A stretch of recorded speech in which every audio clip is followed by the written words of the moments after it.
और जिसको भी अगर अनुभव लेना है, जो नए माता पिता भाई बहन हो गए, आज ही वो यहाँ पर अगर संकल्प कर लेते हैं कि आज से हम मांस नहीं खाएंगे, शाकाहारी रहेंगे, किसी भी नशीली चीज नहीं लेंगे, ऐसा अगर आप संकल्प कर लेते हो तो आपको 6 महीने में जय गुरुदेव नाम का अनुभव नहीं आया तो बाबा जी को बाबा जी मत कहना। जय गुरुदेव। इतना पावरफुल जय गुरुदेव नाम इस धरती पर इस कलयुग में आया हुआ है। आप जरा विचार तो करो, कम से कम मांस छोड़ दो और शराब छोड़ दो, और अगर आपने इस जय गुरुदेव नाम पर विश्वास कर लिया, आपको अनुभव तो आएगा ही आएगा, लेकिन आपका शरीर का भी लाभ होगा और आपका आत्मा का भी लाभ होगा। आप कहोगे कैसे लाभ होगा? हम आप लोगों ने गीता सुनी होगी, पढ़ी होगी या टीवी चैनल पे देखी होगी। देखा जाए तो गीता 4 लाइन की होती है, तो आप 4 लाइन की गीता आप अभी सुन लो। क्या है 4 लाइन की गीता? यहाँ पर जो मानव है 2 चीजों के कारण गलत कर्म कर रहा है। कौन कौन से? एक संग दोष से और एक भूमि दोष से। संग दोष, हमको कैसा रहना है, कैसा चलना है, क्या खाना है, कहाँ जगह पर रहना है, ये सब संत महात्मा बताते हैं। और किस जगह पर हम रुक रहे हैं उस जगह का भी दोष होता है।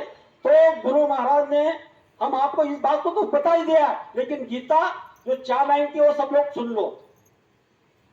मनुष्य ज्या विषयाचे चिंतन करी त्यात तैसा संग लाभे, संगातून फुटे काम, कामात क्रोध लोपला, क्रोधाने स्मृती लोप होते, स्मृती लोपे बुद्धिनाश और बुद्धिनाशे आत्मनाश। मनुष्य ज्या विषयाचे चिंतन करी, आदमी जिसका चिंतन करता है उसी का उसको संग लग जाता है, और जिसका संग लग जाता है उसी का हिसाब से उसकी स्मृति लोप हो जाती है, उसके अंदर में काम क्रोध लोभ मोह अहंकार आ जाता है, और उसी के हिसाब से उसकी बुद्धि का नाश हो जाता है। जब बुद्धि का नाश हो गया तो आपका आत्मा का नाश हो जाता है। इसीलिए मन चित्त बुद्धि अहंकार गलत काम करते हैं, लेकिन आत्मा को भुगतान करना पड़ता है। इसीलिए बाबा जय गुरुदेव जी महाराज ने कहा कि इस धरती पर जय गुरुदेव नाम को ले लो और गुरु आदेश का पालन कर लो।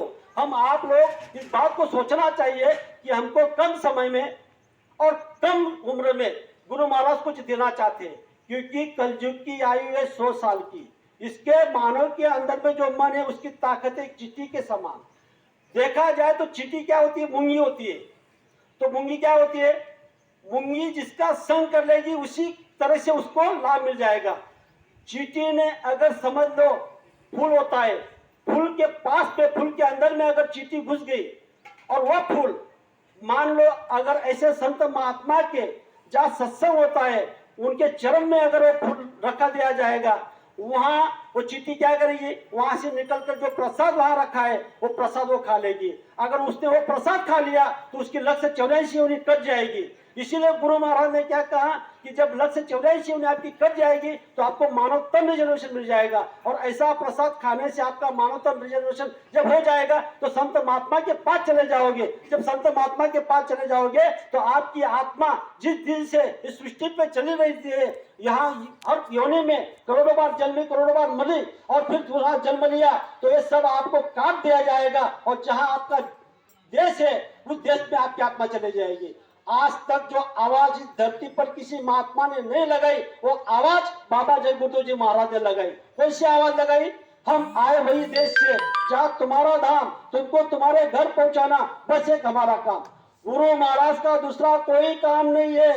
गुरु महाराज का एक ही निजी काम है कि आपकी आत्मा नाप की नरक बना जाए, इसीलिए वो तिलमिला रहे हैं और आगाह कर रहे हैं। आपके पास अभी समय है, बचना चाहो फिर मत कहना हमें बचाओ। आपके पास में भी समय है, समय रहते हुए अगर आप काम कर लोगे तो आपका काम हो जाएगा, क्योंकि समय समय बलवान, वही अर्जुन वही बाण, बिल्ली लुटी गोपिका वही अर्जुन वही बाण, पुरुष बलि होत नहीं समय बहुत बलवान। तो अभी आपके पास में समय है, आप समय रहते हुए समझदारी से आप काम कर लो तो आपकी आत्मा का काम हो जाएगा, आपकी आत्मा का कल्याण हो जाएगा, शरीर का कल्याण हो जाएगा, परिवार का कल्याण हो जाएगा, बाल बच्चों का कल्याण हो जाएगा। इसीलिए संत महात्माओं ने सत्संग रखा है। इस कलयुग में 10 जुलाई 1952 से गुरु महाराज ने सत्संग का माध्यम रखा है। सत्संग में सत्य का निरूपण किया जाता है। पता नहीं आपको क्या कुछ नहीं मिलता।